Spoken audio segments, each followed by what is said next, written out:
नमस्कार मित्रों, आज चिंतन में शांति का मार्ग। जिनका मन समभाव में स्थित है उनके द्वारा इस जीवित अवस्था में ही संपूर्ण संसार जीत लिया गया है, क्योंकि सच्चिदानंद घन परमात्मा निर्दोष और सम है। इससे वे सच्चिदानंद घन परमात्मा में ही स्थित है। जो पुरुष प्रिय को प्राप्त होकर हर्षित नहीं होता और अप्रिय को प्राप्त होकर उद्विग्न न हो, वह स्थिर बुद्धि संशय रहित ब्रह्मविद्ता पुरुष सच्चिदानंद घन पर ब्रह्म परमात्मा में एक ही भाव से नित्य स्थित है। बाहर के विषयों में आसक्ति रहित अंतःकरण वाला साधक आत्मा में स्थित जो ध्यान जनित सात्विक आनंद है उसको प्राप्त होता है। तदंतर वह सच्चिदानंद घन पर ब्रह्म परमात्मा के ध्यान रूप योग में अभिन्न भाव से स्थित पुरुष अक्षय आनंद का अनुभव करता है।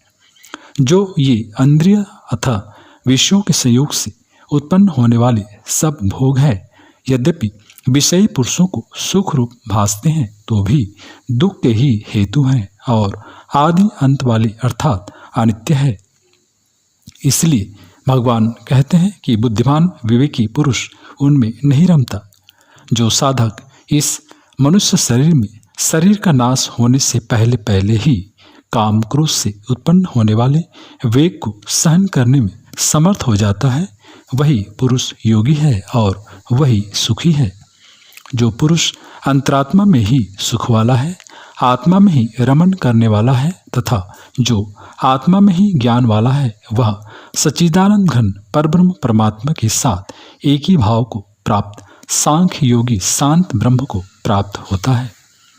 जिनके सब पाप नष्ट हो गए हैं, जिनके सब संशय ज्ञान के द्वारा निवृत्त हो गए हैं, जो संपूर्ण प्राणियों के हित में रत हैं और जिनका जीता हुआ मन निश्चल भाव से परमात्मा में स्थित है, वे ब्रह्मविद्ता पुरुष शांत ब्रह्म को प्राप्त होते हैं। काम क्रोध से रहित जीते हुए चित्त वाले परब्रह्म परमात्मा का साक्षात्कार किए हुए ज्ञानी पुरुषों के लिए सब ओर से शांत परब्रह्म परमात्मा ही परिपूर्ण है। बाहर के विषयों भोगों को न चिंतन करता हुआ बाहर ही निकालकर और नेत्रों की दृष्टि को भ्रिकुटी के बीच में स्थित करके तथा नासिका में विचरण करने वाले प्राण और अपान वायु को सम करके जिसके इंद्रियां मन और बुद्धि जीती हुई है, ऐसा जो मोक्षप्रायण मुनि अर्थात परमात्मा के स्वरूप का निरंतर चिंतन मनन करने वाला इच्छा भय और क्रोध से रहित हो गया है, वह सदा मुक्त ही है।